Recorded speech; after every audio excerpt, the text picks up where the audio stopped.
Hello and welcome to the Royal Troon Golf Club here on the west coast of Scotland. It's here that the 126th Open Golf Championship is being played this week. My name's John Helm, and over the course of the next half an hour or so we're going to bring you the excitement and the build-up to the oldest and most prestigious major golf championship in the world. It's the 7th time the Open has been played here at Troon. The first time was in 1923 when, would you believe, the winner received the princely sum of £75. This week's winner will receive a cool $250,000. And who will it be? Well, all the leading players in the world are here. Norman, Els, Faldo, Montgomery. And I wonder whose name is going to be on that leaderboard at the end of the week. I wonder, could this be the year of the Tiger?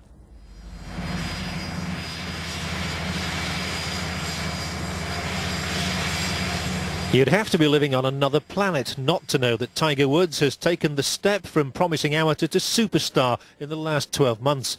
His arrival in Scotland was low-key, though, compared to the way he was feted earlier this year in Thailand, the birthplace of his mother. Every television station in the country covered his arrival for the Asian Honda Classic live.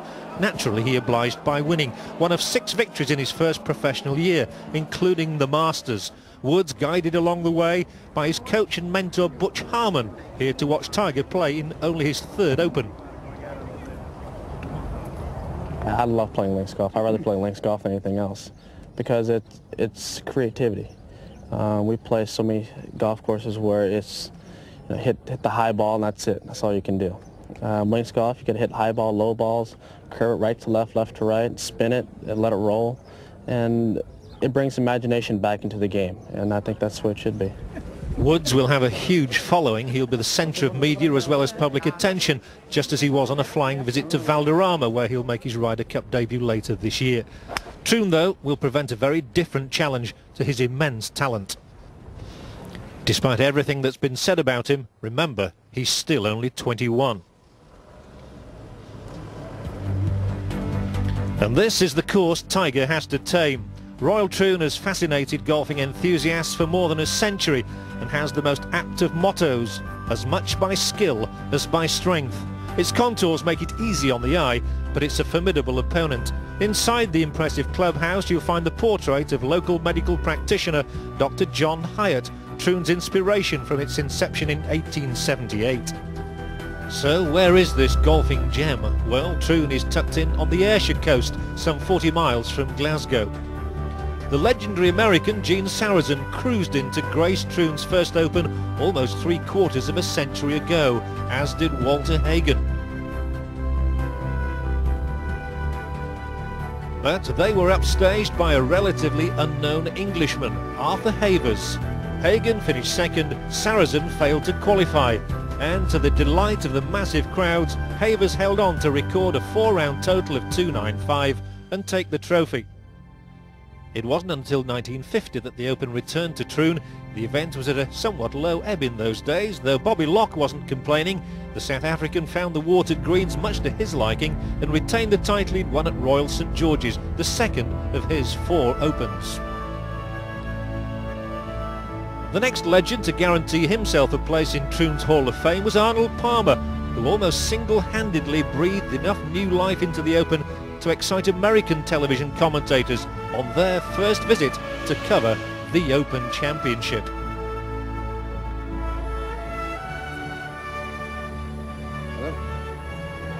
And he made it. 2 great putts on the final hole as Arnold Palmer breaks the record for the British Open by 2 shots with a total of 276. Another of the great sights that we've seen around the world on Wide World of Sport. Whatever I may have done to ignite the British Open, if that's the proper term, is very gratifying, and certainly to see what is happening and has happened in the British Open in the recent years is fantastic. Palmer's 2nd consecutive Open title had been achieved in good weather, but the vagaries of the British climate were evident in 1973 when Troon proved a less hospitable host to the world's greatest golfers. The man who was least perturbed was American Tom Weiskopf, who turned in a scintillating performance to secure the only major title of his career. His 4-round score of 276 equalled Kel Nagel's record set at St Andrews 13 years before. In the club's centenary year, 1978, it was granted a royal charter, hence the crown that now adorns the crest.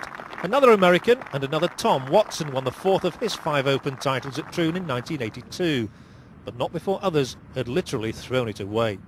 Compatriot Bobby Clampett seemed destined for greatness when he opened up a 7-shot lead, but his 3rd round wasn't as flawless as this putt. He drove into a bunker at the 6th, triple bogeyed the hole and was on the slippery slope to oblivion. He was never to feature on an Open leaderboard again. Another to suffer just when he thought he'd got the course beaten, Zimbabwean Nick Price, then just 25 years old. In his own words, he had one hand on the trophy, but dropped 4 shots over the last 5 holes to let Watson in through the back door. I chalked that one down to experience in '82, and of course for me at 25 years old, you know, to get into the heat of a major championship that early in my career really inspired me, and I used it as a huge stepping stone, not as a hurdle, I suppose, if it didn't come into this wall and just never progress from there. But it was a very important week for me, and in hindsight I would love to have won it, but I don't think I would be the player or the person that I am today had I won that championship in '82. When the championship returned here in 1989, the players discovered that the 18th tee had been pushed back a few yards and several new fairway bunkers had been introduced. Now this had the effect of narrowing the fairway to something around 25 or 30 yards, and it also meant when the wind whipped up, the players had a big decision to make. Did they take on the bunkers or did they lay up short? Well, the bunker immediately over my left shoulder had a very significant role to play. Greg Norman illuminated that 1989 Open with a typical last round charge. The Australian fired a course record 64, taking advantage of glorious conditions to get himself into a 3-man playoff with fellow Australian Wayne Grady and the hitherto unfancied American Mark Calcavecchia. It was Norman's blistering start to that last round, which saw him reel off 6 birdies in a row that set him up, and the final card, showing a front 9 of 31 and a back 9 of 33, made impressive reading. Grady, who was to win the US PGA the following year, did have a wonderful chance for victory. He led in the final round, but like so many before and since, he fell victim to that dreaded word pressure and finally succumbed in the playoff. Calcavecchia, on the other hand, went from strength to strength and seemed to summon up the sort of divine inspiration that separates winners from losers.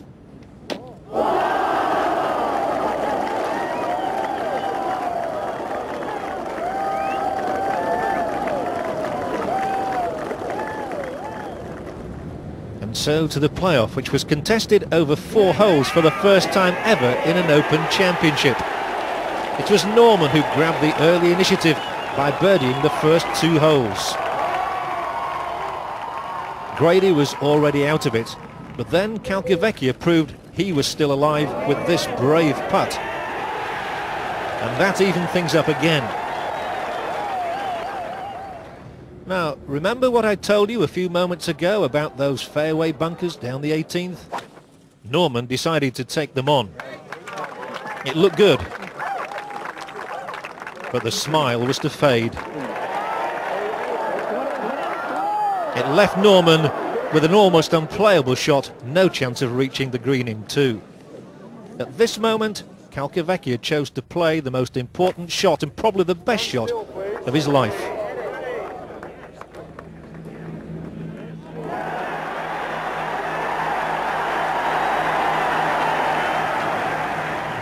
Minutes later, the championship was his.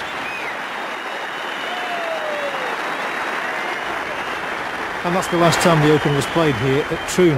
Where are we looking for a winner this time? Well, you have to say that 4 of the 6 Troon Opens have been won by Americans. Tiger Woods is an obvious candidate, but there's a very strong American contingent here hoping for victory.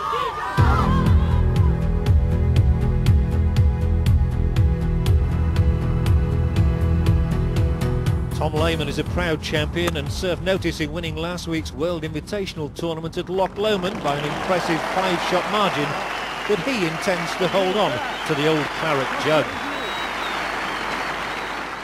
That was a nice way to come into this week. I played very well, you know, got some good confidence going and feel very comfortable with my game, and it makes this week a lot well, easier, I guess you might say, knowing that I feel like my game is intact and there's really nothing to prove, nothing to worry about, just go out and play. I wonder, could we see a repetition of this emotional scene at Lytham 12 months ago this week?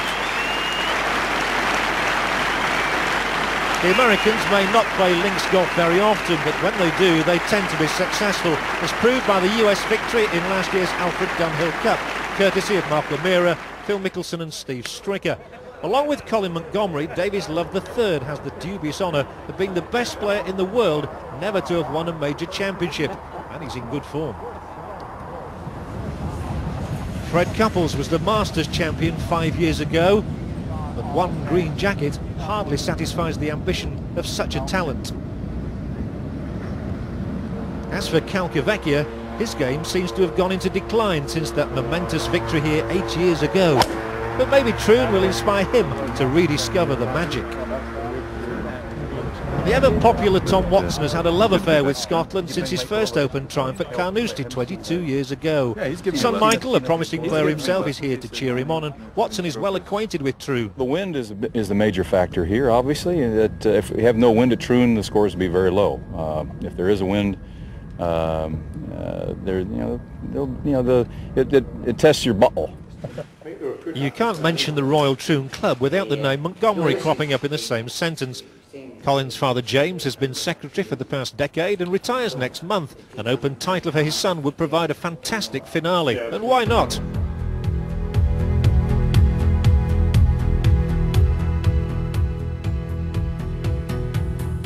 Last month, young Monty romped away with the compact European Grand Prix at Slaley Hall. And he surpassed even that performance just 2 weeks ago, smashing the course record with a final round 62 at Druids Glen on the way to retaining his title in the Murphy's Irish Open. At least this week he'll have more support than Tiger Woods. I'll have a feeling like Tiger, I suppose, for a week here, and it'll be super. Hopefully it can help me by at least a shot and pull me home come Sunday. But yeah, my Open record isn't that good. It's not one to be mentioned that much, and hopefully it's just a purely coincidence that it has been bad in the past. I'd have to say Monty's got a great chance this week. Nobody knows this course like he does. He's playing great golf at the moment, and you know, he's due. He's due to win one, and he's not going to be one of these guys that'll never win one. He's going to win a major. It's only a matter of when, and maybe this will be his week. Inevitably, Nick Faldo is also strongly fancied. A year ago at Lytham, his iron play was as impeccable as ever.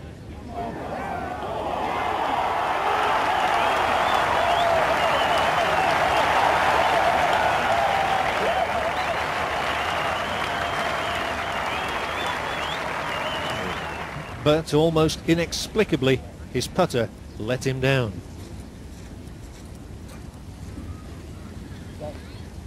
This mess on the final day on the 5th green, symptomatic of his ailment.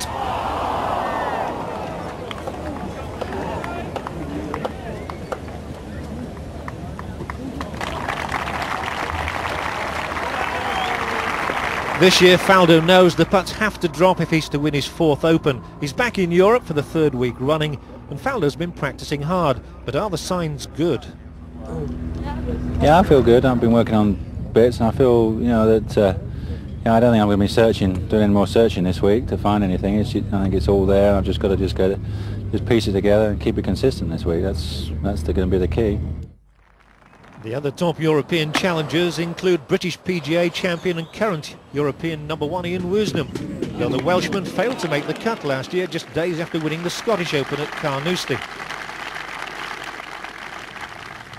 And as always, Bernhard Langer, the German, known as Mr. Consistency and Mr. Meticulous.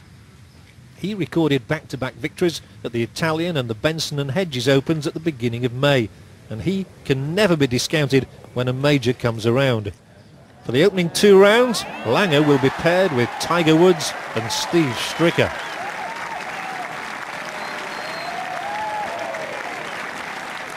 Perhaps the most romantic story of all, though, would be victory for Jose Maria Olazabal.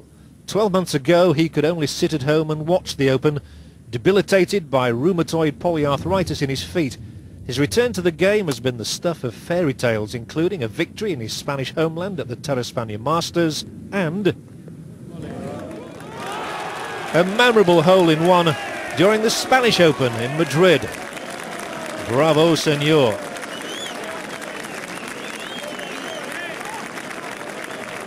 No wonder Olazabal is smiling again. And he's confident of overcoming the arduous terrain of Troon. I've played quite a few hilly golf courses this year. Kemper, the Congressional, Italy was pretty tough too, so I don't think that should be a problem. This is a spectacular coastline and there are some wonderful views from the course across to Ailsa Craig and beyond. But the prevailing winds can be unforgiving and will play a crucial part in the destiny of the 1997 championship. Basically, the links run all the way out, away from the clubhouse for the first 9 holes, and then they run all the way back for the last 9, covering an overall length of 7,079 yards with a par of 71. As with any course, Troon has its signature holes. The longest, indeed the longest on any championship course in Britain, is the 6th. It stretches 577 yards and plays every single inch of it, though generally it is with the wind behind. It may look straightforward, but enough good players have come to grief here to testify as to its sternness. And then there's the 8th, described by the 1860 champion Willie Park as having a surface skimmed down to the size of a postage stamp. That stuck, if you'll excuse the pun, and the postage stamp has been taking prisoners ever since. It measures 126 yards, but possesses hidden demons. One man with happy memories, though, is Gene Sarazen, who came back to Troon at the age of 71. Well, I'm just delighted to come back here after 50 years. I don't recognize many of my old colleagues. They're up there on the first tee waiting for me, Hagen, Jones, and Armour. They're saying, hurry up, Sarazen, hurry up. But you got a long wait. I had indeed. The very next day, TV viewers around the world were watching as Sarazen stepped onto the tee to take on the postage stamp. Gene Sarazen, who failed to qualify here 50 years ago this week when he was US Open champion. Here goes the postage stamp. Let's watch it. And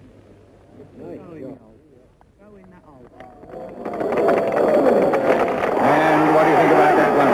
50 years after. If the players manage to tame the monster 6th hole and then lick the postage stamp at the 8th, they should reach the turn in pretty good shape, because Troon is basically a course of 2 halves, with the southwest prevailing winds off the sea. The first half can be benign, the back half is very, very tricky, and some of the American players do wonder where on earth they're going when they stand here on the 10th tee. If the 6th is the longest hole and the 8th the shortest, the 13th is the toughest in the world without bunkers. Colin Montgomery's words, not mine. It requires length and accuracy just to get a par, which is 4. The drive is aimed into a small landing area. The second shot is also difficult because of the narrow entrance to the green, protected by 2 hills covered with bracken and broom.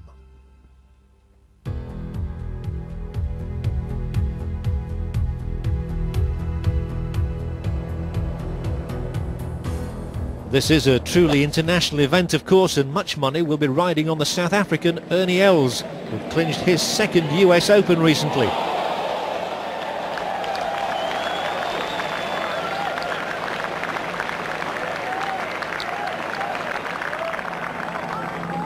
Els showed enormous composure and bravado under pressure to yet again thwart Colin Montgomery.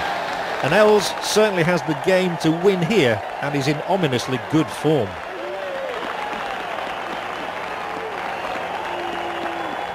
I'd love to win well, at the Open and the US Open. You know, I think the golf courses at the Opens, the links courses, I really like them. You know, and they might suit my game a little bit. Hopefully they will suit my game next week. But you know, we'll see how it goes. You know, it's going to be tough. You know, it's going to be a lot of pressure. But hey, I'll do my best and see what we can do. As always, the Australian challenge will be led by Greg Norman. The year was only a couple of days old when Norman earned his latest million.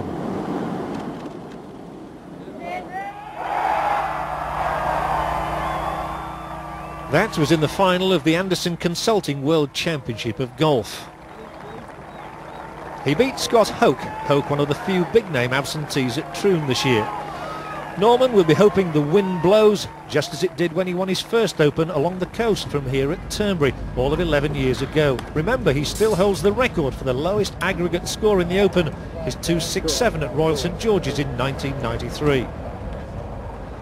Another man in form, New Zealander Frank Nobilo, who says he's still recovering from early season injuries, but the man from Auckland's a worthy adversary and relishes the prospect of taking on the world. I think the British Open normally produces the best player of the year. Tom Lehman last year was without doubt, I think, the best player last year. He won. Last time Norman won at St George's, I think he played the best that year by far. And I think this year you have to look at the two real form players, which is obviously Tiger and Ernie Els. I think they're both meant to be the heir apparent, and they're both playing incredibly good golf. So I think it's going to be the rest of the field against those two. Someone with a similar philosophy is Fiji's Vijay Singh, who, like Nobilo, plays most of his golf in America these days, but can win anywhere in the world, as he proved in the South African Open this year. He relishes the challenge of the Open. Oh, it's a major event. Every time we go to a major, it's a special week because everybody wants to win a major. It means a lot to our golfing career if you win one, and it'll be nice to win it. Nick Price will be looking to repeat his success at Turnberry 3 years ago when he was at the peak of his form, sandwiching that win between two US PGA titles. And Price would dedicate victory to Squeaky Medlin, his caddy and friend, who died recently. These then are the leading contenders at the 126th Open. Now the outsiders. One is Australian Robert Allenby, who provided us with a heartwarming story involving 8-year-old leukemia sufferer James Robinson from Melbourne. Roberts was close to topping the Volvo rankings a year ago, but was then badly hurt in a car crash and had to fly from Australia to Spain just to hit one shot in the Volvo Masters at Valderrama. This to qualify for his bonus money, which he donated to the clinic treating James in Australia. Just days ago came the wonderful news James had made a complete recovery. James is a very close friend now and has been pretty much from the very first day I met him, and we just sort of clicked together, and I think we both admire each other. Well, that's good news. And what of Allenby's chances this week? I'm very confident and very positive, and I think I'm in the right frame of mind to play and win. American Tommy Tolles is set for a Ryder Cup debut, but despite a lucrative season, he underplays his chances this week. I was fortunate enough to have a practice round yesterday. I was extremely impressed with the golf course. Looks like we're going to have a couple days of good weather. I know the forecast is pretty good. It's the British Open. I'm geared up for it. Confidence is a little bit low right now, but my expectations are still high. One man who is consistency itself is Swede Jesper Parnevik, still haunted by his failure to capitalise on a strong position in the 1994 championship, but convinced he can put the record straight this year. You can bring your best game to a major, but if you're not focused, you're not going to stand a chance. So, it's mostly your mental approach, I think. You have to,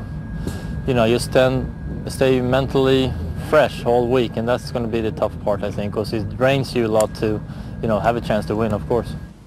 England also expects a great deal of another young pretender. Lee Westwood has proved himself a winner in recent months with victories in Sweden, Japan and Malaysia. Not bad for a 24-year-old who not long ago described himself as a bit of a plodder. It's been, a whirlwind really. I won in Scandinavia last year, and it was sort of a nice experience, and then all of a sudden I won 2 more tournaments in the next 3 months, and then got into the Ryder Cup team, the finishing Ireland second there, so it's fantastic. Fantastic indeed. And this is where the talking stops and the playing begins. 9 of the current top 10 in the world are here. Only Japan's Jumbo Ozaki couldn't make it, so whoever does win this week will be a worthy champion. Don't forget it could be a name outside this elite group though. As always, the weather will be a critical factor. The forecasters tell us that conditions should be favourable for low scoring. And if you fancy a flutter, well, these are the latest odds. Jack Nicklaus, by the way, is quoted at 250 to 1, Gary Player 1,000 to 1.